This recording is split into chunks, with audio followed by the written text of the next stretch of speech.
The rain taps against the small window pane with a steady, rhythmic drumming that mirrors a heart, long weary of its own rhythm. Here, in the quiet hours before dawn, shadows stretch long and thin,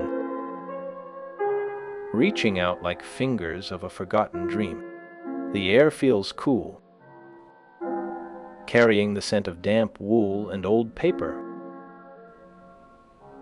a perfume known in so many different forms throughout a life spent chasing the elusive edge of consciousness. There is no fear in this stillness, only a profound acceptance of the silence that follows the storm. The candle flame does not flicker wildly now. It burns with a steady, blue-tinged certainty,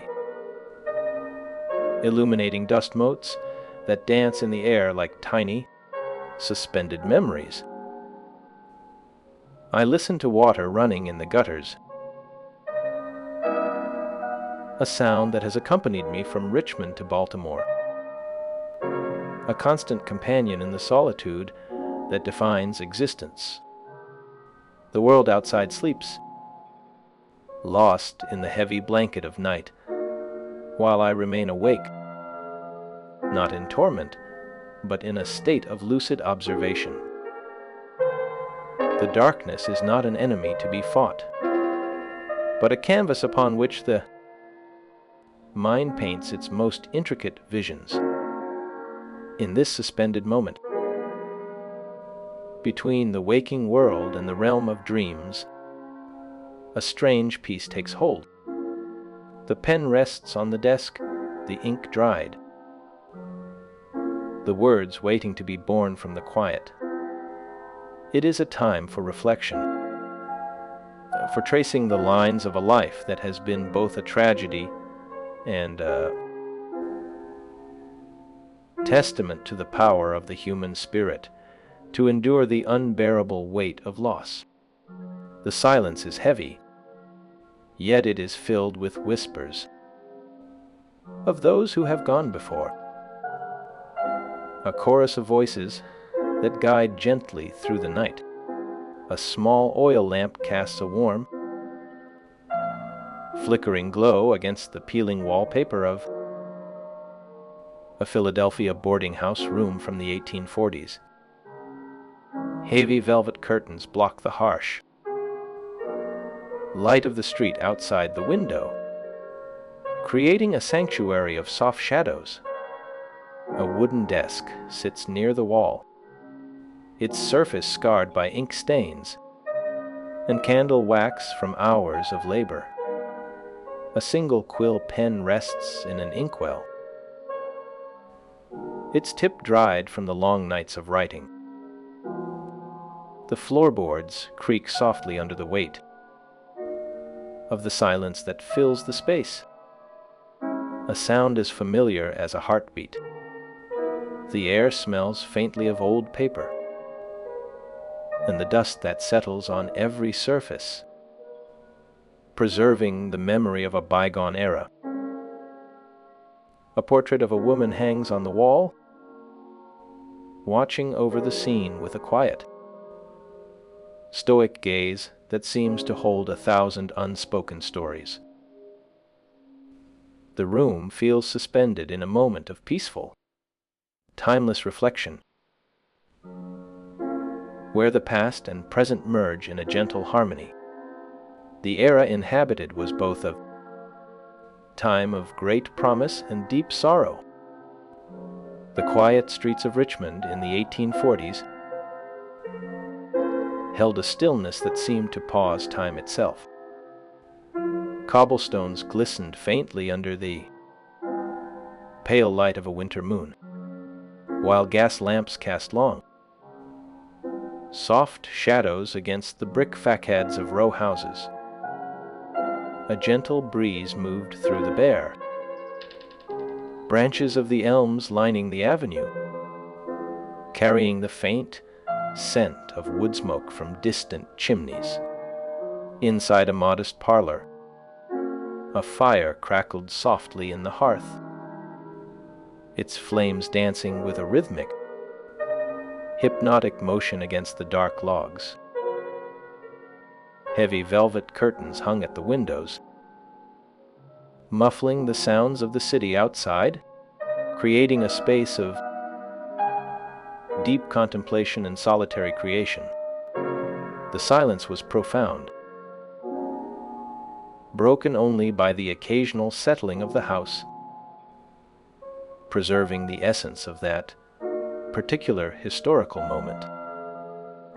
Every object in the space seemed to hold a story waiting to be told, inviting a slow, meditative state of mind for the observer. Personal life navigated a path marked by profound turbulence and enduring affection. Early adulthood began with a difficult decision to leave national celebrity, elevating status among American writers. Widespread acclaim arrived for the ability to blend horror with lyrical beauty in a single work. Critics praised the rhythm and rhyme scheme that made the poem memorable to audiences of all backgrounds. Travel to lecture on the composition drew large crowds in major cities, yet fame proved fleeting. Financial difficulties continued to plague the later years, despite the elevated public profile and critical success. The contrast between public adulation and private sorrow defined the final years of life. Gaps in the historical record remind scholars of the fragmentary nature of 19th century documentation. Researchers must piece together the life from scattered letters, reviews, and contemporary accounts. The enduring power of the work lies in its ability to speak to universal human fears and desires. Influence extended beyond literature into the realms of psychology and the arts. Writers and artists in the decades following death continued to. The earliest memory I possess is not of a face, but of a sound, the rustling of silk, and the distant, muffled voice of a woman singing a lullaby that seems to fade before the first note is fully formed.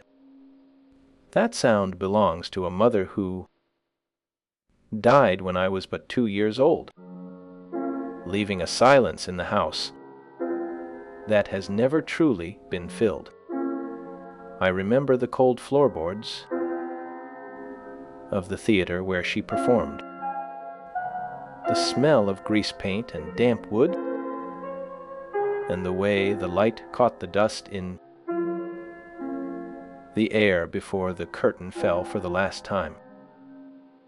Her absence was a physical weight, a hollow space in the chest that grew larger with every passing season.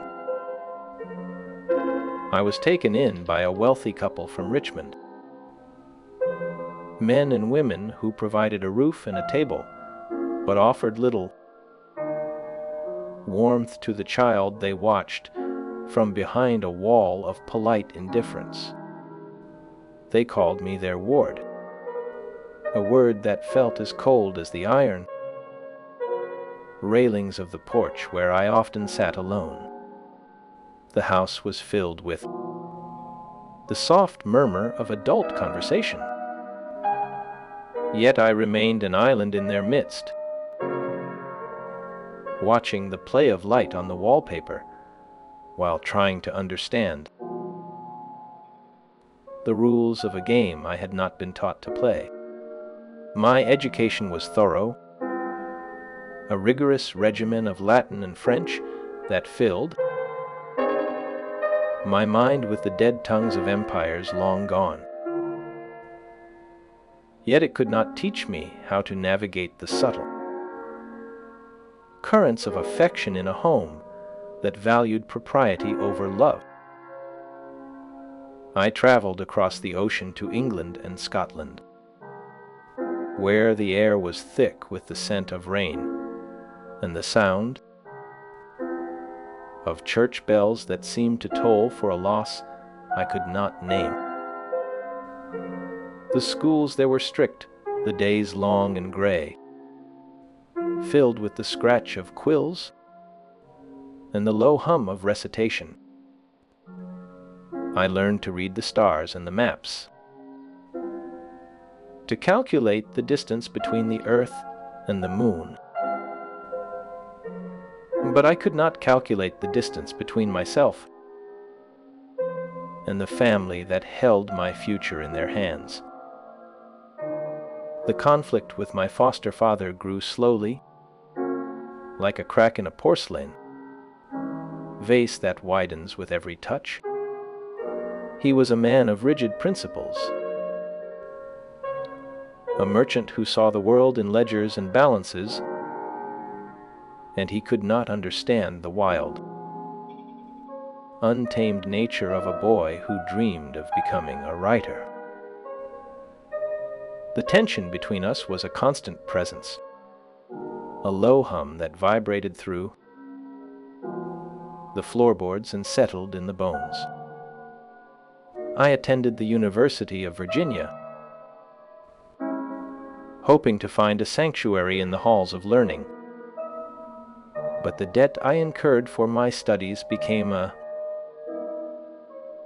chain that bound me to a father who refused to pay. The money was not just a number on a page. It was the barrier that kept me from the life I desired, a wall of stone that I could not climb. I left that place with a heavy heart, the dust of the road still on my boots, the taste of failure bitter on my tongue. The move to West Point was an attempt to find structure, to impose order on a life that felt chaotic and unmoored. The academy was a place of marching boots and sharp commands, a world where every action was measured and every deviation was punished. I tried to conform, to become the soldier my guardian wished me to be, but the spirit of the artist could not be tamed by the drill sergeant's whistle. The days were long and the nights were cold, filled with the sound of men singing in the barracks, and the distant echo of the bugle calling for attention.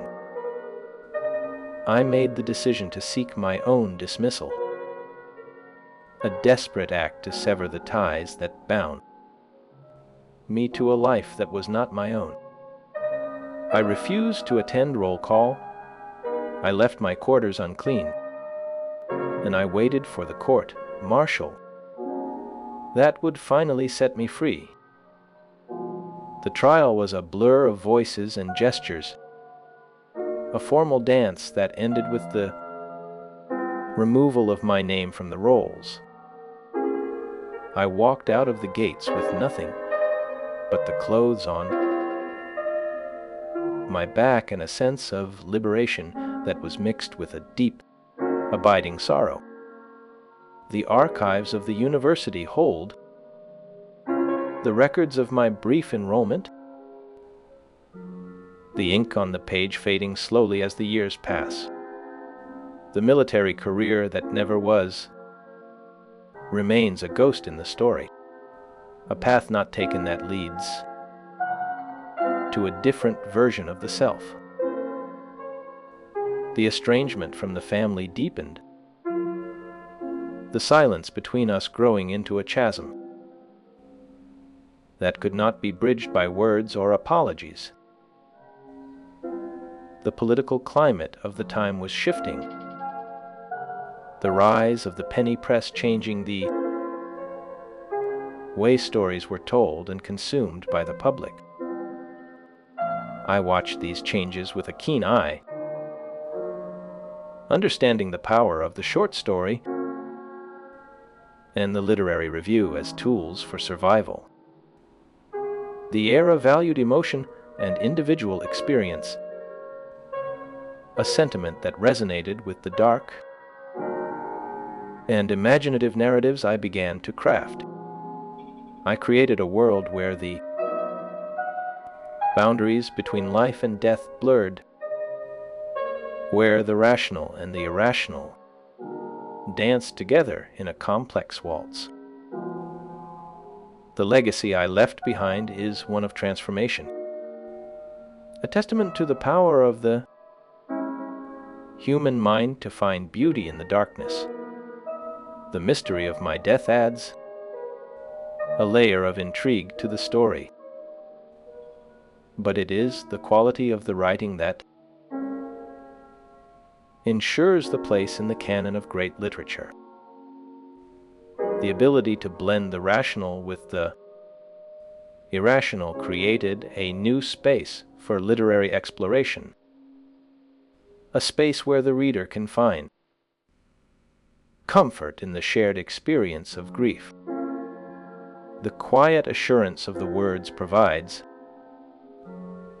a sense of connection across the centuries, a reminder that even in the face of loss, the act of creation can offer solace. The final resting place of the words remains a sanctuary for those who seek understanding in the night. A heavy velvet curtain hangs in the corner of the room, its deep crimson fabric worn soft by the touch of many hands over the years. The light from the window catches the threads, revealing a pattern of gold that seems to shimmer and fade with the movement of the air.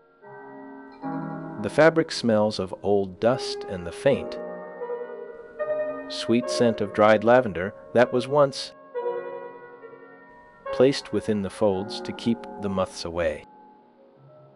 It pools on the floor in a heap of rich color,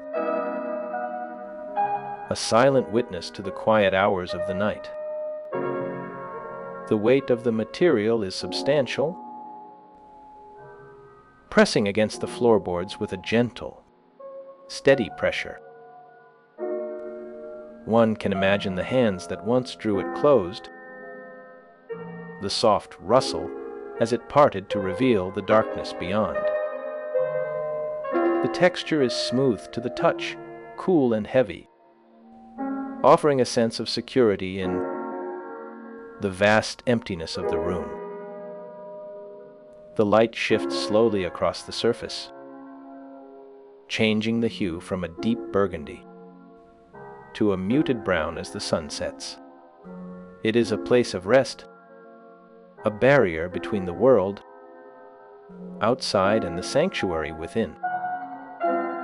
The curtain does not move unless the wind finds a way in, but even then its motion is slow and deliberate, like the breathing of a sleeping child. The quiet streets of Richmond in the 1840s held a stillness that seemed to pause time itself, a stillness that was broken only by the occasional clop of a horse's hooves on the cobblestones.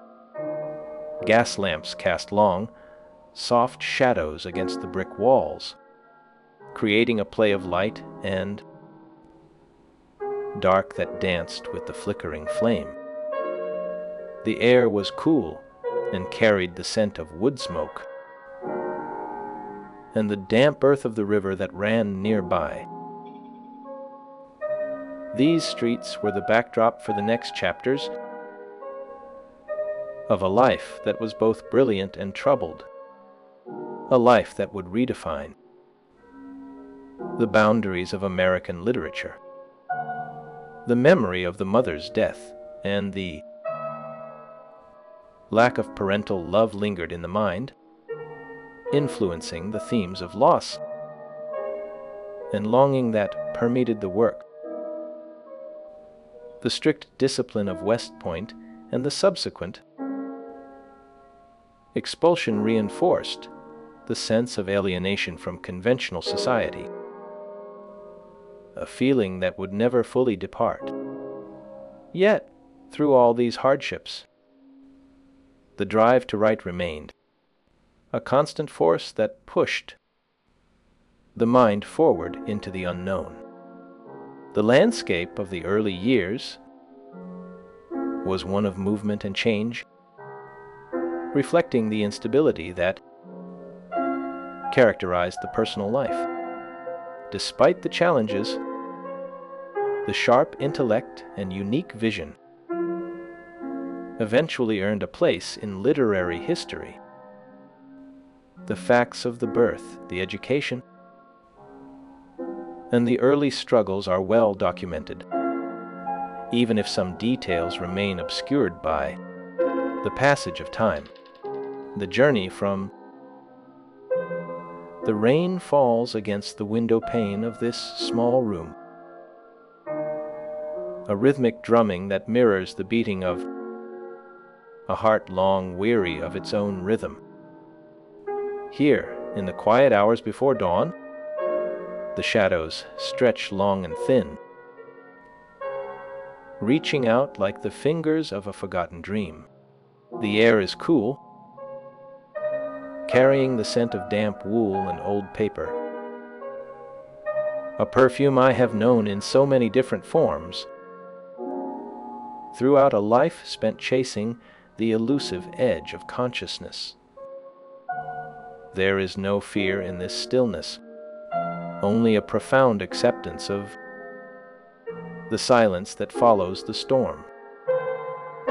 The candle flame does not flicker wildly now. It burns with a steady, blue-tinged certainty, illuminating the dust motes that dance in the air like tiny, suspended memories. I listen to the water running in the gutters, a sound that has accompanied me from Richmond to Baltimore, a constant companion in the solitude that defines my existence.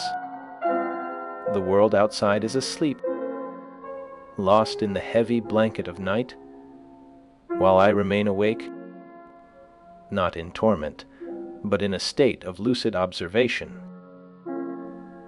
The darkness is not an enemy to be fought, but a canvas upon which the mind paints its most intricate visions.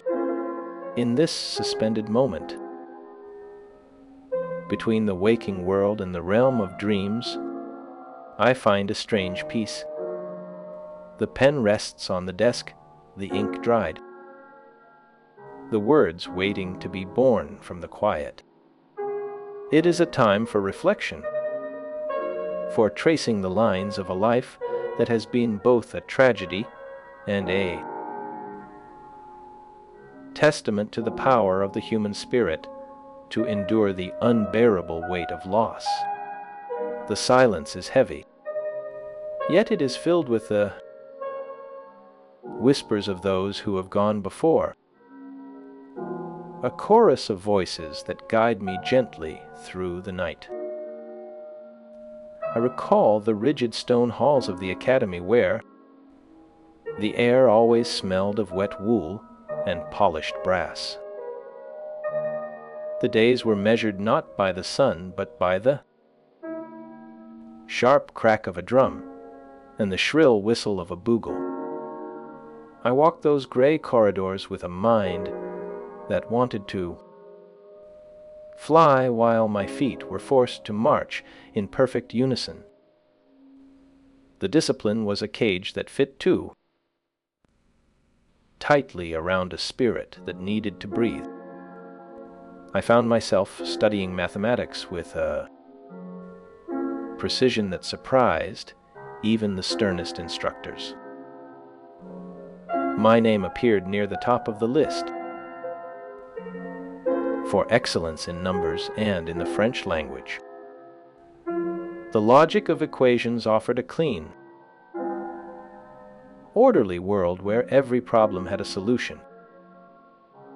This clarity was a refuge from the chaotic emotions that swirled beneath the surface of my daily life. Yet, the requirement to attend every drill and every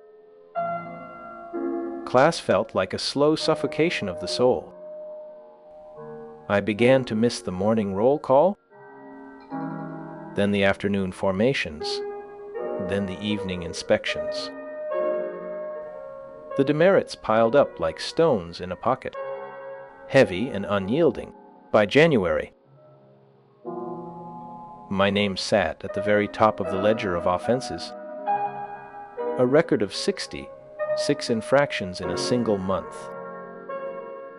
The list grew longer as the weeks passed, each absence a deliberate act of rebellion against a system that demanded my silence.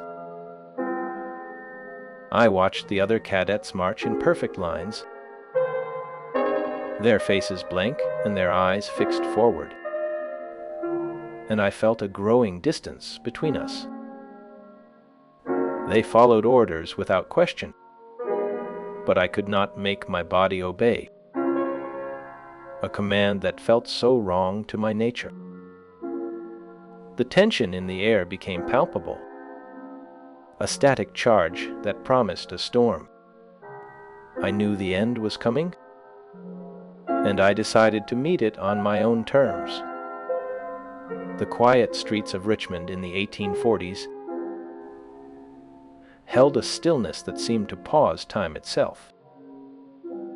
Cobblestones glistened faintly under the pale light of a winter moon. Gas lamps cast long, soft shadows against the brick walls, stretching and shrinking with the flicker of the flame. The air was cold enough to make the breath visible, a ghostly vapor that rose and vanished into the darkness. A single dog barked in the distance, its voice echoing through the empty lanes before fading into silence. The windows of the houses were dark, their curtains drawn tight against the night. There was no sound of wheels on stone, no murmur of conversation, only the rhythmic drip of melting snow from the eaves. The silence was so deep it felt like a physical weight pressing against the chest. I walked slowly, feeling the crunch of frost under my boots, a sound that seemed too loud in the stillness. The world felt suspended in a moment of perfect, frozen time. I stood before the court-martial board with a calmness that surprised even myself. The room was filled with officers who looked at me with a mixture of pity and disappointment. They spoke of duty and honor, words that felt hollow in the face of my decision. I did not argue or beg for forgiveness. I simply refused to attend the required drills and classes, knowing that this refusal would lead to my dismissal. The charges were read aloud, a list of failures that I had deliberately accumulated over many weeks. I watched the faces of the men as they deliberated, knowing that my fate was already sealed. The verdict was not a surprise, but a confirmation of a path I had chosen long ago. When they announced the dismissal, I felt a strange sense of relief wash over me. The military career was over, and with it, the expectation that I would become someone I was not. I walked out of the academy gates into the cold air, a free man, but one with no clear direction. The road ahead was uncertain, but it was my own to walk. I returned to the civilian world without a rank or a title. carrying only the knowledge that I had chosen my own destiny. The years that followed were a series of transitions, each one bringing new challenges and new sorrows. I moved to Baltimore to live with my aunt and her family in a small duplex that smelled of cooking fires and old wood. The house was modest, filled with the sounds of daily life and the quiet struggles of a family dependent on a small pension. My cousin Virginia was a child then, with eyes that held a quiet wisdom beyond her years. She was 11 years old, growing up in a home where money was always tight and the future was uncertain. The family relied on a government pension of $240 to survive, a sum that stretched thin over the needs of many. I watched the days pass in this humble setting, learning the rhythms of a life far removed from the grandeur of the academy. The walls of the house seemed to close in at times, pressing against the mind with their weight of poverty and loss. Yet, there was a warmth in the shared meals and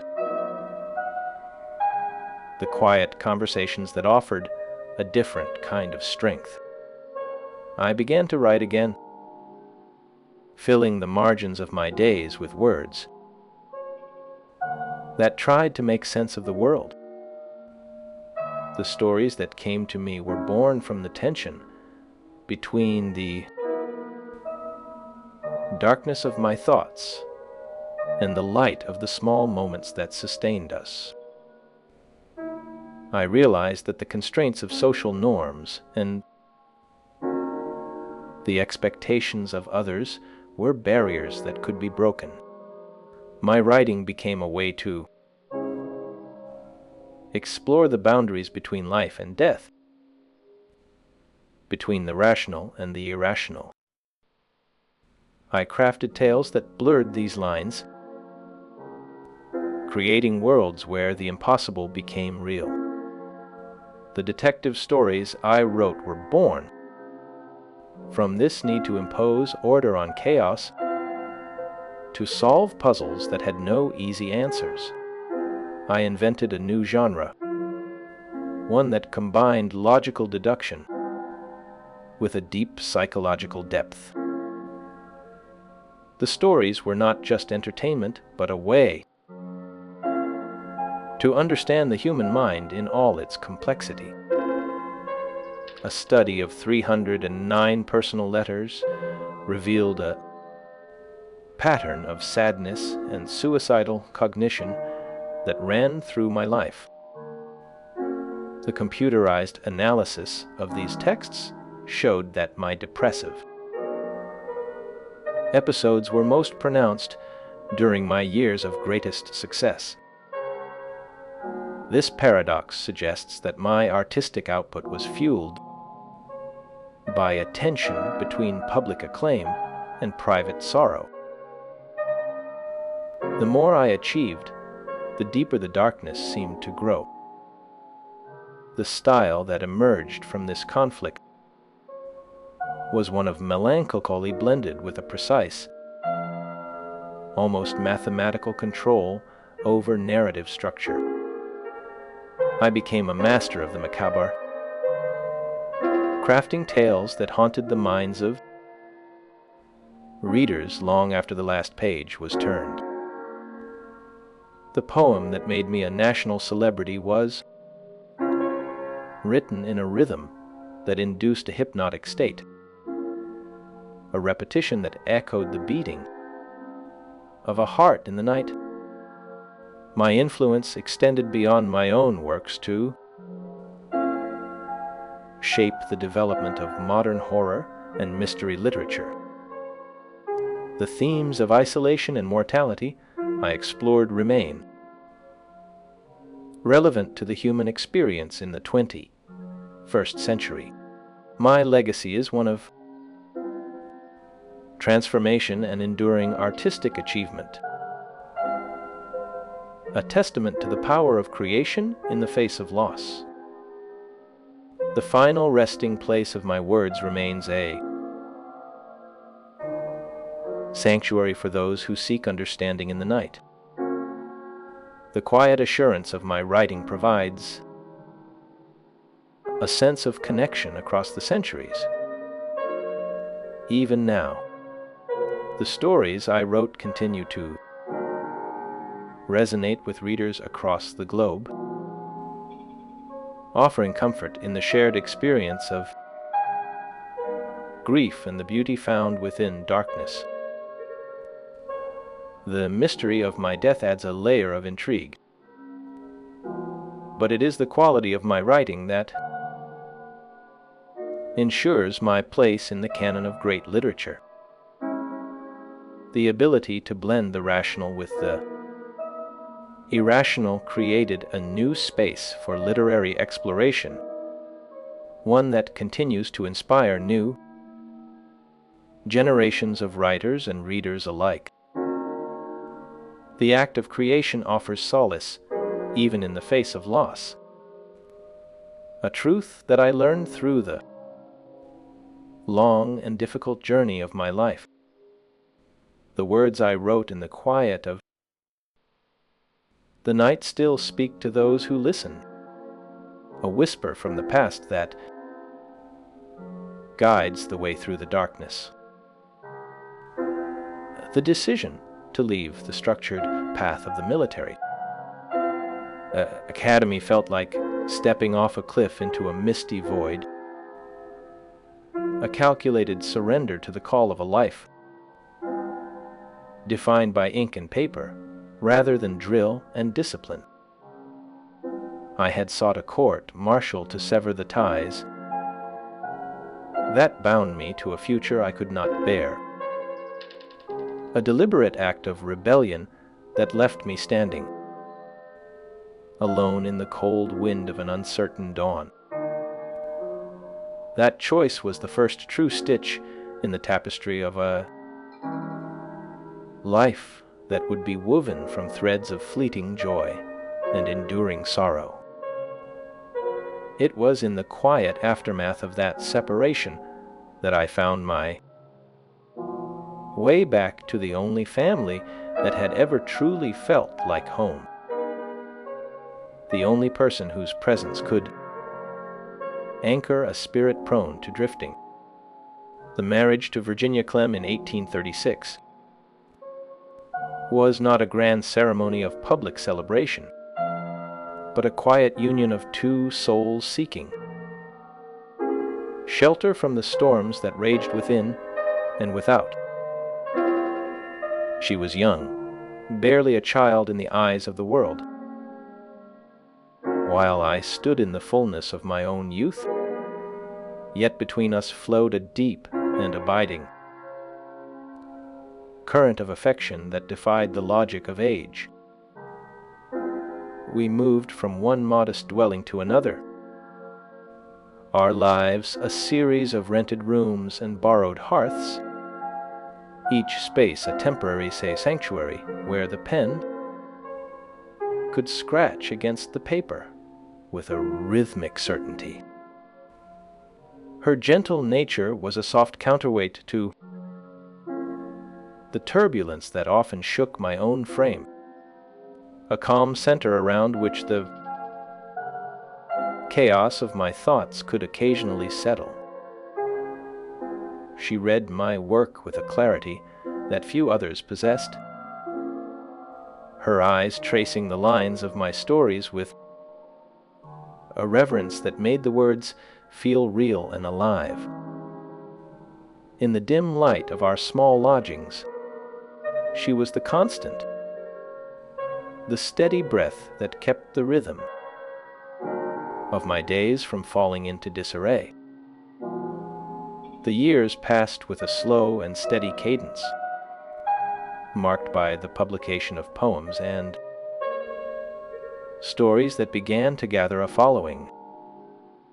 a growing recognition that brought both warmth and a new kind of scrutiny. The world began to take notice, and with that notice came a pressure that pressed against the fragile walls of our domestic peace. The publication of a certain poem about a bird in 1845 transformed the quiet man into a figure of national celebrity. A sudden fame that brought crowds and adulation, but also a relentless gaze that stripped away the privacy we had cherished. I traveled to lecture, to speak of the mechanics of verse and the architecture of fear, drawing large audiences who hung on every word, yet the adoration felt distant, a noise that could not reach the quiet room where she waited. The contrast between the public acclaim and the private reality created a dissonance that grew louder with each passing day, a dissonance that could not be silenced by the applause of strangers. The air in the room is thick with the scent of drying ink and the faint, sweet smell of the tea that sits cooling on the table. A heavy velvet curtain hangs at the window, blocking the harsh light of the street and holding the room in a perpetual twilight. On the wooden desk, the surface is scarred with the marks of 1,000 writing sessions, the wood darkened by spilled ink and the wax of burning candles. A single quill pen rests in an inkwell, its tip dry and brittle, waiting for a hand that may never return to it. The floorboards creak softly under the weight of the silence that fills the space, a sound that seems to echo the heartbeat of the house itself. A small oil lamp casts a warm, flickering glow against the peeling wallpaper, the light dancing in a slow, hypnotic rhythm that mimics the breathing of a sleeping child. A portrait of a woman hangs on the wall, her eyes gazing downward in quiet contemplation, her expression frozen in a moment of serene acceptance. The shadows lengthen across the rug as the afternoon light fades into the evening gloom, stretching out like fingers reaching for something just out of grasp. This space feels suspended in time, as if the writer has just stepped out for a moment and will return any second.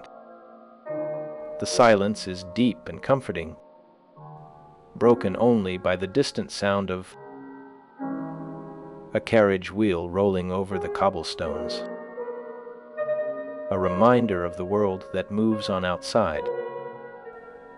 The room remains a testament to the solitary nature of the creative process in that era, a sanctuary where the mind could wander through the corridors of the macabre and return with treasures of beauty and terror. The objects within it speak of a life dedicated to the craft of writing and observation, each item a witness to the long hours of labor and the quiet moments of despair.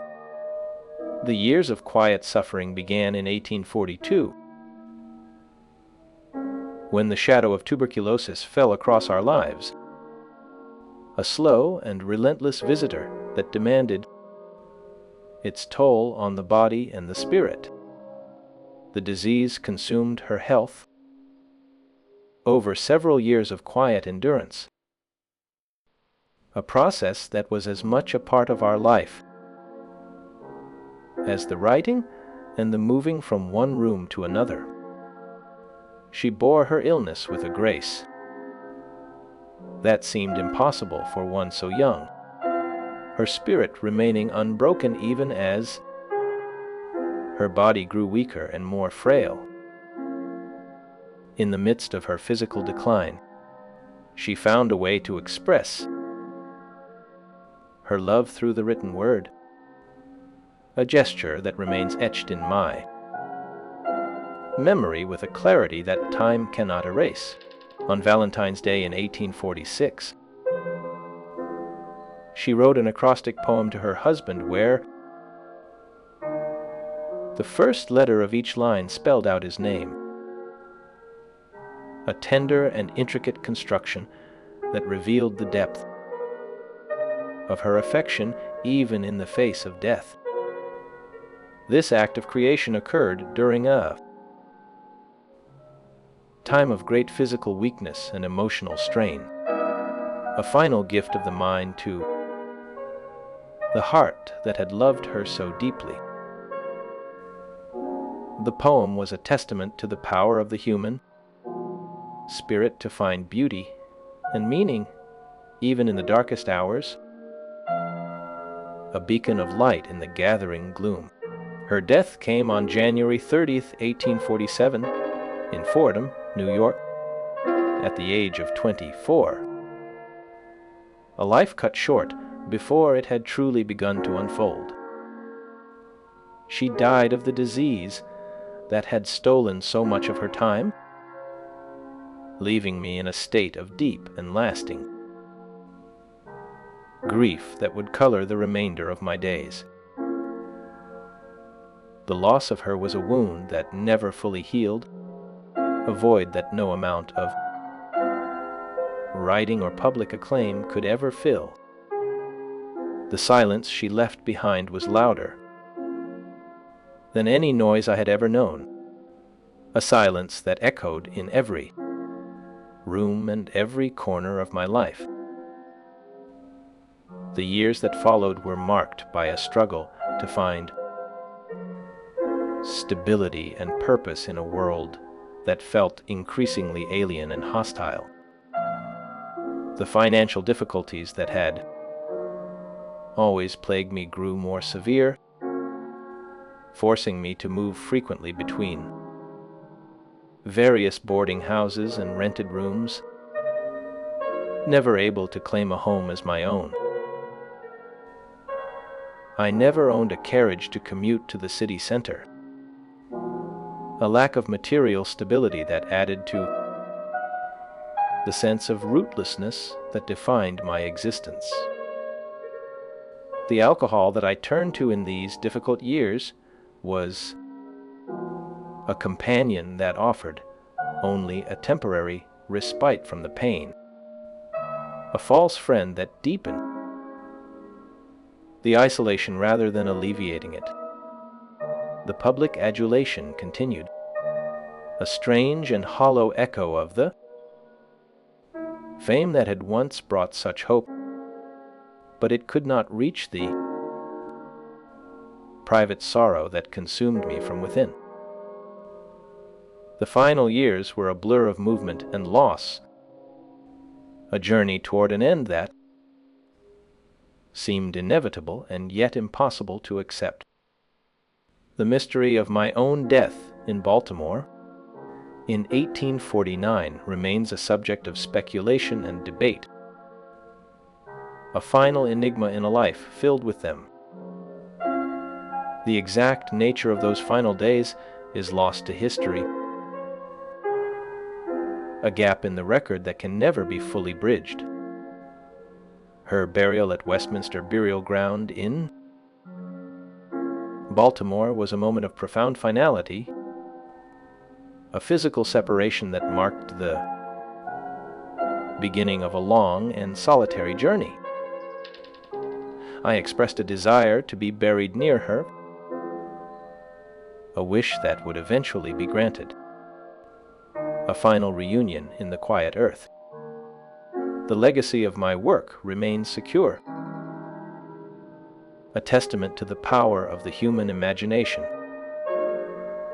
to find meaning in the face of loss and darkness. New generations continue to discover the depth of my vision, finding in my words a reflection of their own fears and desires. The themes of isolation and mortality that I explored remain relevant to the human experience. A reminder that we are all travelers on a road that leads to the same destination. The influence of my writing can be seen in film, music, and visual arts, where the aesthetic of the macabre continues to thrive and evolve. Scholars continue to debate the nuances of my life while celebrating the enduring power of my art, piecing together the fragments of a story that is both personal and universal. The mystery of my death adds a layer of intrigue that keeps the story alive in the public imagination, a final puzzle that invites endless interpretation. Yet it is the quality of the writing that ensures the place in the canon of great literature. The ability to blend the rational with the irrational in a way that creates a new space for exploration. The legacy left behind is one of transformation and enduring artistic achievement, a gift to those who seek understanding in the night. Readers find comfort in the shared experience of grief and the beauty found within darkness, a connection that transcends the centuries. The quiet assurance of the words provides a sense of connection across the ages, a reminder that even in the face of loss, the desk is a landscape of scattered papers, a chaotic topography where order and disorder dance in a slow, eternal waltz. Ink stains bloom like dark flowers across the rough surface, marking the places where the hand hesitated or the thought ran too deep. The air in this room holds the weight of 1,000 unfinished sentences, each one a ghost waiting for a final breath to give it form. I remember the hours spent here, the silence broken only by the scratch of the quill and the soft creak of the floorboards under the weight of concentration. A small oil lamp casts a warm, flickering glow against the peeling wallpaper, turning the shadows into living things that stretch and contract with the rhythm of the flame. The smell of old paper and dust is a constant companion, a scent that clings to the fibers of clothing and the very air one breathes. This was a place of creation, but also of struggle, where the mind wrestled with the limitations of language and the boundaries of the human heart. The chaos of the desk was not a sign of failure, but rather a map of the journey, a record of every thought that surged and receded like the tide. A portrait of a woman hangs on the wall, her eyes gazing downward in quiet contemplation, a silent witness to the turmoil of the creative process. Her presence is a gentle anchor in the storm of ideas that often threaten to overwhelm the mind. The room feels suspended in time, as if the writer has just stepped out for a moment, leaving the work to breathe in the stillness. Shadows lengthen across the rug as the afternoon light fades into the evening gloom. painting the floor in shades of deep violet and charcoal.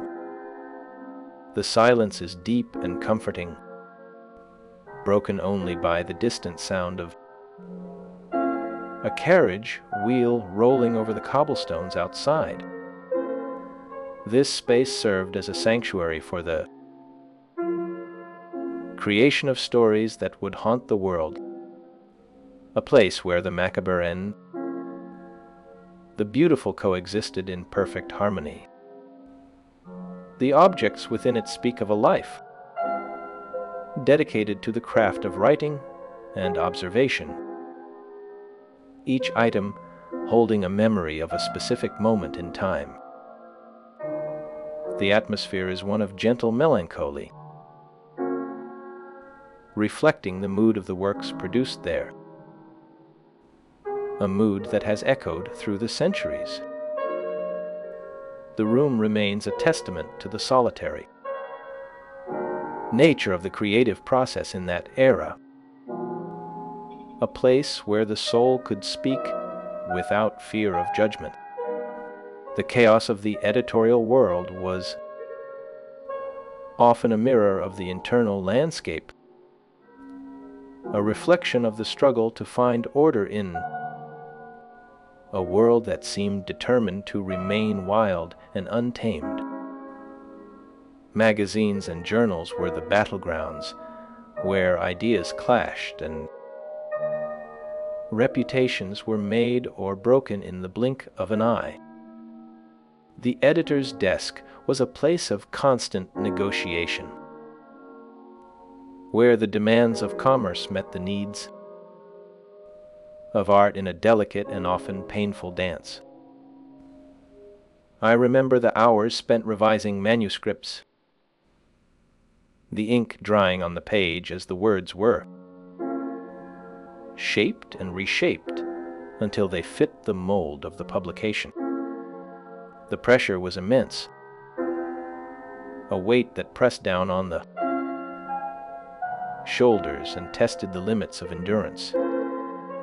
Yet within this pressure, there was also a strange kind of freedom, a liberation that came from the act of creation itself. The words flowed from the pen like water from a spring, clear and unbroken, a testament to the power of the human spirit to find meaning in the midst of chaos. The struggle was not just against the external world, but against the internal demons that sought to silence the voice of the artist. The influence of earlier Romantic writers is evident in the focus on the sublime and the terrifying aspects of human experience, a focus that shaped the very fabric of the stories written in this room. The technique involved the careful selection of words to create specific sonic effects and psychological impacts, a precision that required a level of attention that bordered on the obsessive. The quiet hum of a candle flame illuminating a manuscript page captures the solitude of the creative process, a solitude that was both a burden and a blessing. The wax drips slowly onto the wooden table, forming small, irregular pools that harden into translucent amber shapes. A record of time passing in the stillness of the night. The room is silent except for the soft scratching of the quill against the rough paper, a sound that has become as familiar as the beating of the heart. Dust motes dance in the single beam of light that cuts through the heavy velvet curtains, a reminder of the impermanence of all things.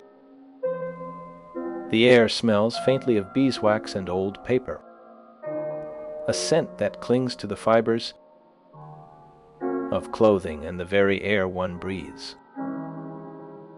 He pauses to dip the pen into the inkwell, the black liquid swirling before settling into a still, dark mirror, a reflection of the mind in its deepest state of contemplation. The rhythm of the breathing matches the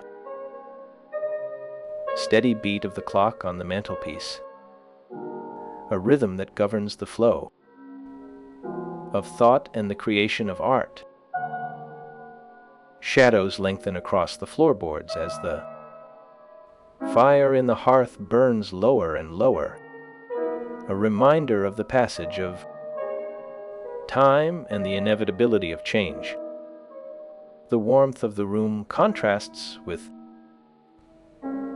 the chill of the night outside the window, a contrast that heightens the sense of isolation and introspection. The writing continues without hesitation, the hand moving with a confidence that belies the turmoil of the mind, a testament to the power of the creative act to transcend the limitations of the human condition. The words flow from the pen like water from a spring, clear and unbroken, a stream of consciousness that captures the essence of the human experience. Each sentence is crafted with the precision of a jeweler setting a stone into a delicate ring, a work of art that stands the test of time. The silence of the room amplifies the sound of the thoughts as they take physical form on the page, a sound that resonates with the deepest truths of the soul. This quiet environment allowed the exploration of the depths of human consciousness without external distraction, a journey into the unknown that revealed the beauty and the terror of the human heart. The legacy of the work endures because of this unique combination of technical skill and emotional honesty, a combination that has captivated readers for generations. The influence of the style can be seen in the works of countless writers who followed in the footsteps of the original creator, a testament to the power of the written word to shape the world. The life was a testament to the struggle between the desire for order and the chaos of the human heart, a struggle that continues to resonate with the human experience. The study of the letters and stories provides a window into this complex and fascinating mind, a mind that was both deeply troubled and brilliantly creative. The contributions to the genres of horror, mystery, and science fiction are immeasurable, a legacy that continues to inspire and disturb readers today. The publication of the major works marked a turning point in the literary landscape of the 19th century, a moment that changed the course of history. The death came young, leaving behind a body of work that continues to captivate and disturb readers today, a body of work that has become a part of the cultural DNA of the world. The quiet passage of time has only served to enhance the enduring power of the artistic vision, a vision that has transcended the boundaries of time and space. The name remains synonymous with the dark romanticism that defined an era of literary exploration, a name that has become a symbol of the power of the human spirit to find beauty in the darkness. The memory of the life and work persists, as a reminder of the enduring power of art, a reminder that the words written in the silence of the night will continue to speak to the hearts of future generations. The candle finally burns out, leaving the room in darkness. But the words written remain, a testament to the power of the human voice to echo through the ages. The ink on the page does not fade, preserving the thoughts for future generations to discover. A treasure trove of wisdom and wonder that continues to inspire. The silence returns, but it is now filled with the echoes of the voice, a voice that has become a part of the fabric of the world. The room feels empty, yet it is full of the presence of the writer who once occupied it, a presence that continues to guide and inspire those who seek the truth in the darkness. The dust settles on the table, covering the pools of wax and the scattered papers, a final resting place for the tools of creation. The clock on the mantel continues to tick, a reminder of the passage of time and the inevitability of change, a reminder that the words written in the silence of the night will continue to speak to the hearts of future generations. The legacy is one of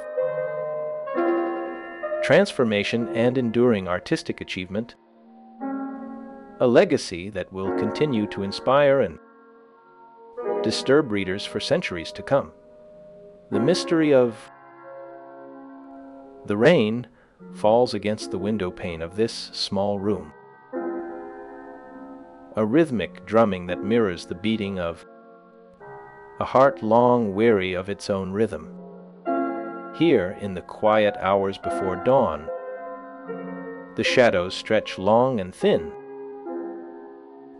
reaching out like the fingers of a forgotten dream.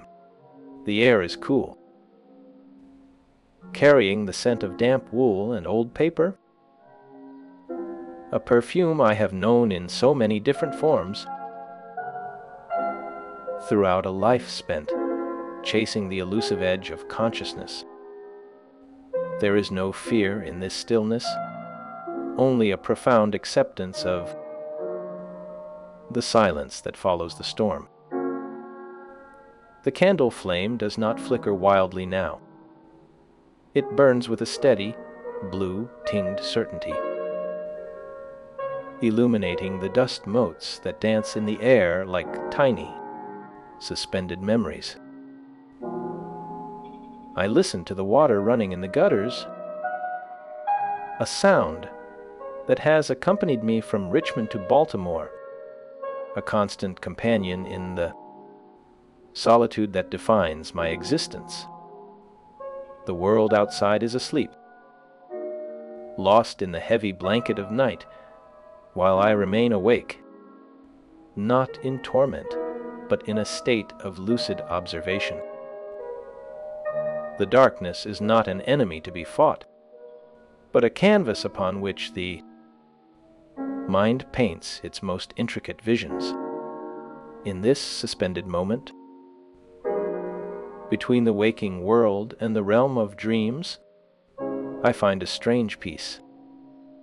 The pen rests on the desk, the ink dried, the words waiting to be born from the quiet. It is a time for reflection, for tracing the lines of a life that has been both a tragedy and a testament to the power of the human spirit to endure the unbearable weight of loss.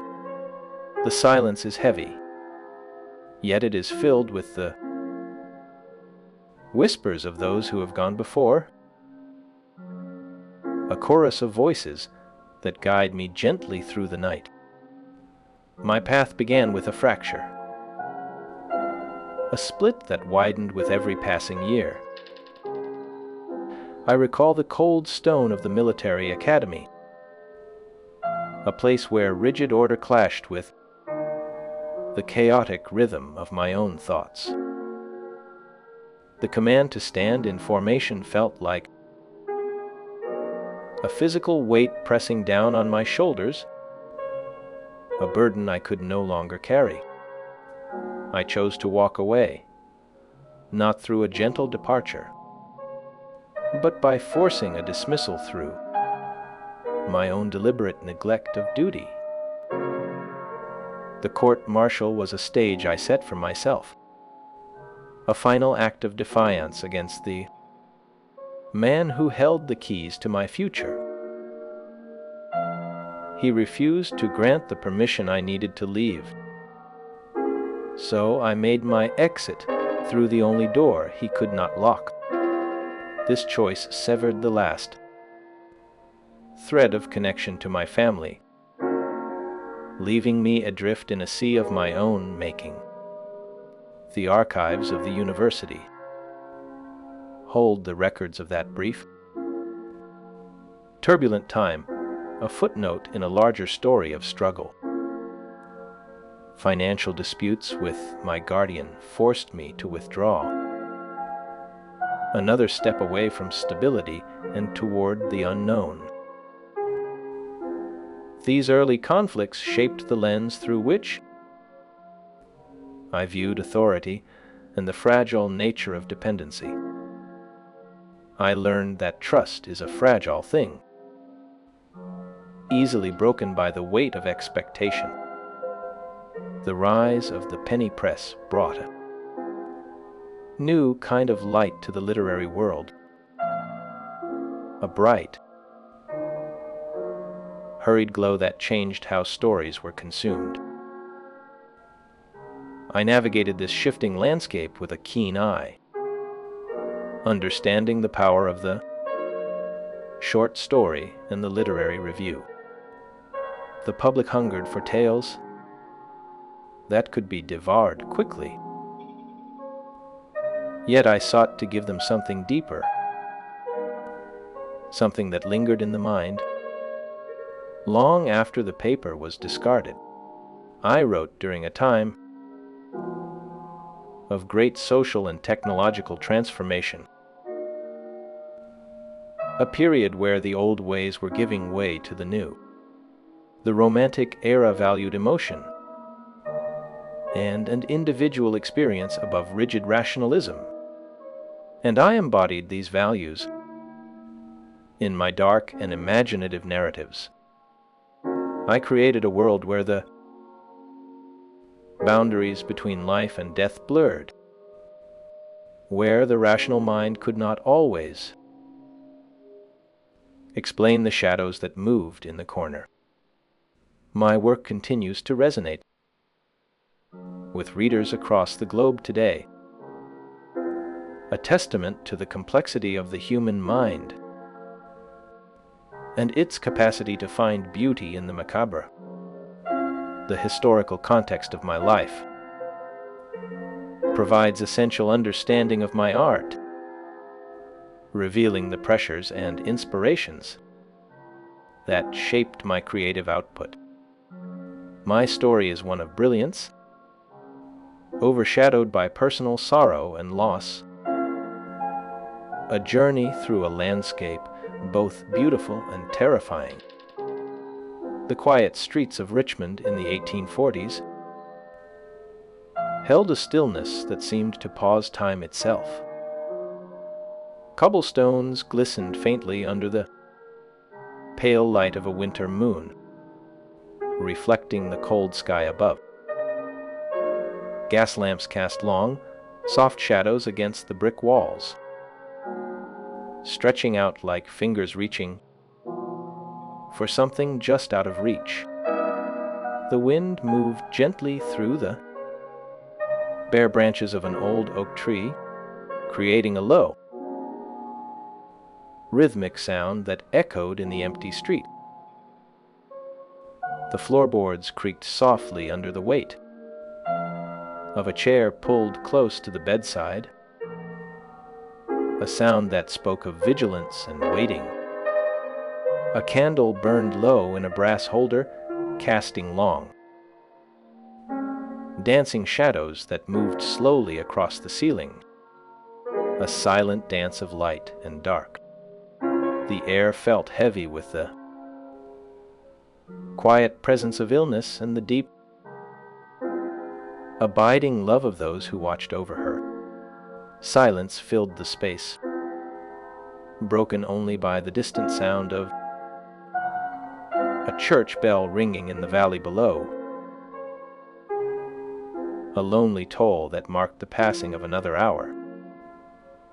The scene remained unchanged for hours, a tableau of patience and sorrow that captured the essence of that winter. My beloved wife succumbed to tuberculosis on a cold January day. Her young life extinguished far too soon, just one day prior to her death. I wrote a letter describing her rapid decline and the intense pain she endured, words that now feel like a whisper from a distant shore. This devastating event marked a profound turning point in my life. Though my written language did not reveal consistent patterns of the despair that others later attributed to me, scholars have analyzed my texts and found no evidence to support the theory that suicide caused my eventual death, a fact that brings a strange comfort in this quiet hour. The grief I experienced was real, yet my literary output continued to flow, a river that refused to dry up, even in the face of such loss. My personal struggles with alcohol and poverty did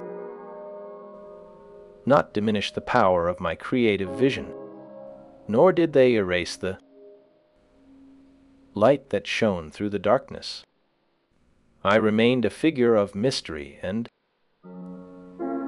fascination for generations of readers and scholars alike.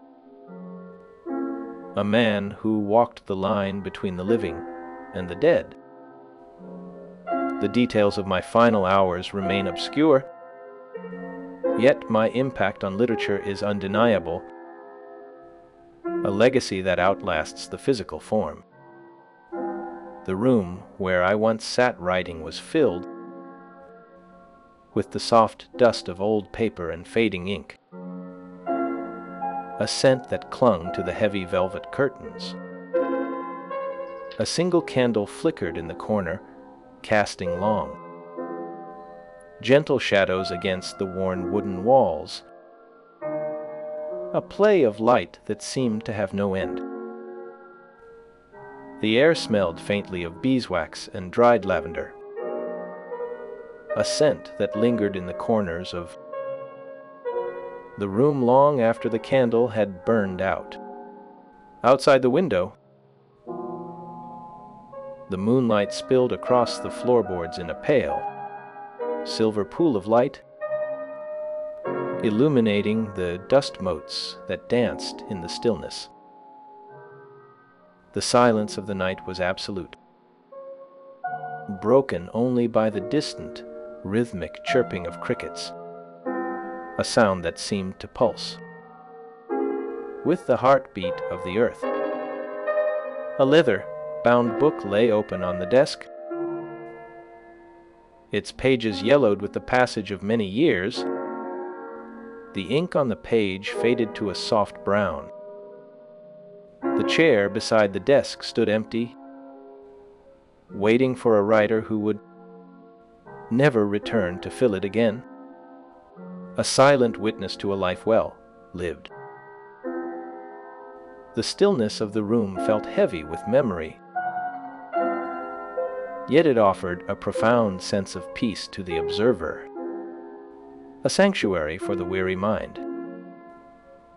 Time seemed to slow down within these walls, preserving the atmosphere of a bygone era in perfect suspension. The quiet hum of the house settled into a deep,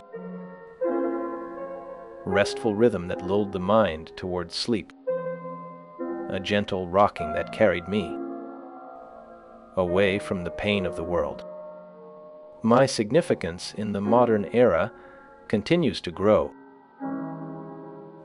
as new generations discover the depth of my vision, finding new meanings in the old words. My works are studied in classrooms around the world for their technical mastery and emotional intensity, a testament to the power of storytelling to transcend time. The themes of isolation and mortality I explored remain relevant to the human experience in the 21st century, a reminder that we are all alone in the dark.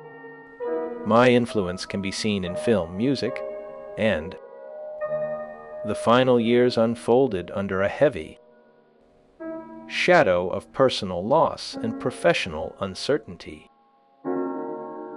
A season where the light seemed to fade from the world. My beloved Virginia succumbed to tuberculosis on a cold January day in Fordham, leaving a silence in the house that no fire could warm. Just one day prior to her passing, I wrote a letter describing her rapid decline and the intense pain she endured, watching the breath leave her small body. This devastating event marked a profound turning point in my life, though the written language did not reveal consistent patterns of clinical despair. The grief I experienced was real, yet my literary output continued to flow from a deep and steady well of observation. I watched the seasons change through the window, noting how the frost settled on the glass while the world inside grew colder. The doctors spoke of remedies and tonics, but the remedy for a broken heart remained beyond their reach. I walked the streets of Baltimore, where the cobblestones felt uneven beneath my boots, a familiar rhythm in a life that had lost its tempo. The city held deep personal meaning for me, for it was here that I had spent much of my life and where my wife was buried. He was only 40 years old when he passed away, leaving behind a body of work that would influence generations of writers to come. The mystery of his final days continues to invite speculation, yet the facts of his life remain clear and well documented. I was widely regarded as a master of the macabre, a title that fit my unique vision of the human condition. The emotional responses captured in my writing reflect the deep losses I suffered, particularly the death of my wife in 1847. My life ended in a city that held deep personal meaning for me, closing a circle that began in my youth. The quiet dignity of my final moments contrasts with the chaos that often characterized my later years. History remembers me, not for the confusion of my death, but for the clarity and power of my literary voice. My works continue to be read and studied, offering insight into the complexities of the human heart and mind. The story of my late life is one of resilience in the face of overwhelming sorrow and loss. The wind moved gently through the bare branches of an old oak tree, creating a low, rhythmic sound that echoed in the empty rooms.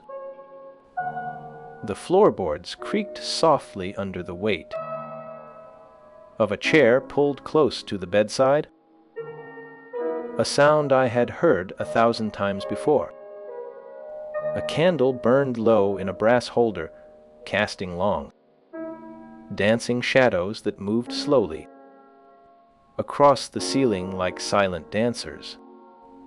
The air felt heavy with the quiet presence of illness and the deep, abiding love of those who watched over her. Silence filled the space, broken only by the distant sound of a church bell ringing in the valley below. The scene remained unchanged for hours, a tableau of patience and sorrow. That captured the essence of that winter. My life ended as it had many of my days, in a state of uncertainty and solitude. I passed away in Baltimore, leaving behind a legacy of words that would outlast my physical form. My personal struggles with alcohol and poverty did not diminish the power of my creative vision. I remained a figure of mystery and fascination for generations of readers and scholars alike. The details of my final hours remain obscure, yet my impact on literature is undeniable. My story serves as a reminder of the fragility of life and the enduring nature of art. I sought to capture the beauty of the world even as I faced its darkest moments. My journey through personal tragedy shaped the unique voice that continues to speak to us today. The quiet dignity of my existence remains a testament to my resilience and my deep capacity for feeling. The legacy I left behind evolved slowly. After my mysterious death in Baltimore in 1849, a transformation that took decades to fully unfold. Critics initially dismissed my work as too dark or overly sentimental for the American public of that time. Over the decades, scholars began to recognize the profound depth hidden within my tales of horror and loss. I am now widely regarded as a master of the macabre in American literature, a title that fits the tone of my life. My influence extended far beyond the boundaries of horror fiction into the very foundations of modern storytelling. I am credited with inventing modern detective fiction and contributing to the early development of science fiction, though I never sought such labels. New generations discover the depth of my vision as they turn the pages of my books in classrooms around the world. My works are studied for their technical mastery and emotional intensity, revealing the craft behind the shadows. The themes of isolation and mortality I explored remain relevant to the human experience in the 21st century. My influence can be seen in film, music, and visual arts where the aesthetic of the macabre thrives. Scholars continue to debate the nuances of my life while celebrating the enduring power of my art. The mystery of my death adds a layer of intrigue that keeps my story alive in the public imagination. Yet it is the quality of my writing that ensures my place in the canon of great literature. My ability to blend the rational with the irrational created a new space for literary exploration. The legacy I left behind is one of transformation an enduring artistic achievement. Readers find comfort in the shared experience of grief and the beauty found within darkness. The quiet assurance of my words provides a sense of connection across the centuries. My story reminds us that even in the face of loss, the act of creation can offer solace. The final resting place of my words remains a sanctuary for those who seek understanding in the night. Hours of writing filled the room with a silence that felt alive and breathing. The floorboards creak softly under the weight of the silence that fills the space, a sound that anchors the mind. A small oil lamp casts a warm, flickering glow against the peeling wallpaper, illuminating the texture of the past. The air smells faintly of old paper, and the dust that settles on every surface, a scent of permanence. A portrait of a woman hangs on the wall, her eyes gazing downward in quiet contemplation of the world below. The room feels suspended in time, as if the writer has just stepped out for a moment to gather thoughts.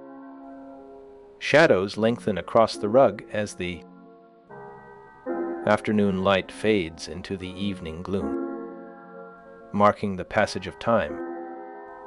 The silence is deep and comforting, broken only by the distant sound of a carriage wheel rolling on the street. This space served as a sanctuary for the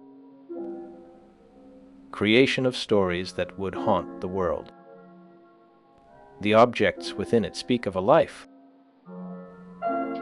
dedicated to the craft of writing and observation. The atmosphere is one of gentle melancholy, reflecting the mood of the works produced there. The room remains a testament to the solitary nature of the creative process in that era. Edgar Allan Poe navigated a complex web of personal and professional connections that shaped my literary career. My most significant relationship began in 1836, when I married my young cousin Virginia Clem. At the time of our union, she was merely 13 years old, while I was 27, a bond that defied convention. This marriage created a domestic bond that would define the emotional landscape of my later years. The couple lived together in various modest homes throughout the eastern United States, moving from place to place. Virginia served as a constant presence during my most productive writing periods, a steady light in a turbulent life. Her gentle nature provided a counterbalance to my often turbulent temperament and professional struggles. I also maintained important ties with patrons and collaborators within the literary community. Nathaniel Parker Willis stood as a friend and former employer who supported my work with kindness. Willis helped facilitate the publication of my writings in prominent magazines of the era, opening doors that had been closed. This professional alliance allowed me to reach a wider audience beyond my immediate circle of friends. The publication of my famous poem, The Raven, in 1845 transformed me into a national celebrity overnight. This sudden fame brought both admiration and intense scrutiny from my peers and the public. Despite this recognition, I continued to face financial difficulties that plagued my daily existence, the struggle to make a living. From my pen was a constant companion, a shadow that followed me everywhere. I wrote tirelessly, hoping that the words would bring the stability that eluded me. The world saw the fame, but few understood the cost of that fame on a fragile spirit. In the turbulent narrative of a life well lived and deeply felt, my death occurred on October 7th, 1849, bringing an abrupt end to a life filled with both brilliance and tragedy. The city of Baltimore, where I had spent much of my life and where my wife was buried, became the final chapter of my story. I was only 40 years old when I passed away, leaving behind a body of work that would influence generations of writers. My legacy as a literary pioneer who invented modern detective fiction and contributed to science.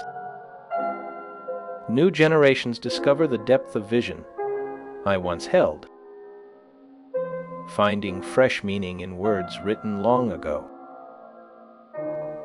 The classrooms of the world now study these pages, not for their darkness alone, but for the technical mastery within each line. Students trace the rhythm of my sentences, feeling the emotional intensity that pulses through the ink. The themes of isolation and mortality I explored remain relevant to the human experience in the 21st century. People still seek to understand the fragile boundary between sanity and madness, a line I walked with such care. My influence can be seen in films where shadows dance with light, and in music that weaves sorrow into melody. The aesthetic of the macabre thrives in these modern forms, echoing the sounds I first heard in the quiet of my own mind. Scholars continue to debate the nuances of a life that was both brilliant and broken, yet they celebrate the enduring power of the art that survived. The mystery of my death adds a layer of intrigue that keeps the story alive in the public imagination, though the truth often matters less than the myth. Yet it is the quality of the writing that ensures a place in the canon of great literature. The ability to blend the rational with the irrational created a new space for literary exploration that others have since filled. The legacy left behind is one of transformation and enduring artistic achievement that outlasts the fleeting nature of fame. Readers find comfort in the shared experience of grief and the beauty found within darkness. The quiet assurance of these words provides a sense of connection across the centuries, linking the living with the dead. This story reminds us that even in the face of loss, the act of creation can offer solace to a weary soul. The final resting place of the words remains a sanctuary for those who seek understanding in the night. A heavy velvet curtain hangs in a Philadelphia boarding house from the 1840s, blocking the harsh light of the street outside. The fabric is thick and worn, dyed a deep crimson that has faded to a soft maroon in places where the sun once touched it. Dust motes drift slowly through the gaps in the folds, catching the faint light of a dying candle on the table nearby. The air smells of old paper and beeswax, a scent that clings to the wood and the stone walls. A wooden desk sits near the wall, its surface scarred by ink stains and pools of hardened wax. A single quill pen rests in a small ceramic inkwell, its tip dried from hours of writing through the long night. The floorboards creak softly under the weight of the silence that fills the space. A sound like a distant footstep. A small oil lamp casts a warm, flickering glow against the peeling wallpaper, revealing patterns of flowers that have lost their color. The room feels still, as if time itself has paused to listen to the thoughts that once filled the air. The archives of the University of Virginia hold records of a brief enrollment, a time of hope that quickly turned to dust. Scholars have analyzed the writings for linguistic cues consistent with a deep sadness, finding patterns in the very structure of the sentences. These analyses suggest a pattern of sorrow and difficult thoughts throughout a life that moved too fast. The historical record confirms the dates of major events clearly, yet the feelings behind them remain hidden in the shadows of the past. The political climate of the time influenced the themes in the stories, shaping a world where the penny press changed how literature was consumed. I navigated this new landscape with skill and strategic insight, understanding the power of the short story and the literary review. The legacy endures as a testament to the complexity of the human mind, a mind that saw the world in shades of gray and black. The Romantic era valued emotion and individual experience above rigid rationalism, and these values were embodied in dark and imaginative narratives. A world was created where the boundaries between life and death blurred, allowing readers to walk the line with a guide who knew the way. The work continues to resonate with readers across the globe today, finding new voices in new languages. The historical context of a life provides essential understanding of the art, revealing the pressures and inspirations that shaped the creative output. A story is one of brilliance, overshadowed by personal sorrow and loss. Yet the light of the words never fades completely. The era inhabited was both time of great promise and deep sorrow, a contradiction that fueled the fire of creation. The name became synonymous with the dark, Romanticism that defined an era of literary exploration, a label that stuck long after the voice fell silent. The memory of the life and work persists as a reminder of the enduring power of art to transcend time. The candle finally burns out, leaving the room in darkness, but the words written remain. The ink on the page does not fade, preserving the thoughts for future generations to discover in the quiet of their own nights. The silence returns, but it is now filled with the echoes of a voice that speaks from the past. The room feels empty, yet it is full of the presence of the writer who once occupied the space. The dust settles on the table, covering the pools of wax and the scattered papers that hold the secrets of a life. The clock on the mantel continues to tick, marking the passage of time, while the stories remain unchanged.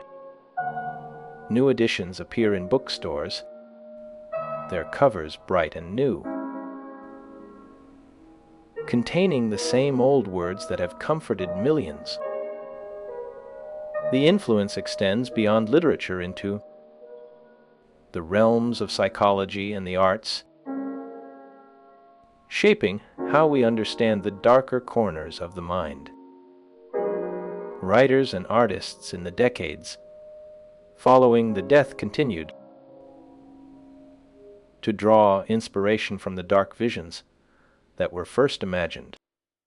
The legacy of the major works remains, secure in the canon of American literature, a foundation upon which others have built. A quiet room in a Philadelphia boarding house from the 1840s holds a sense of stillness that never truly leaves. The heavy velvet curtains block the harsh light of the street outside the window, keeping the world at bay. A wooden desk sits near the wall, its surface scarred by ink stains and candle wax, a map of the work done there. A single quill pen rests in an inkwell, its tip dried from hours of writing through the long, dark nights. The floorboards creak softly under the weight of the silence that fills the space.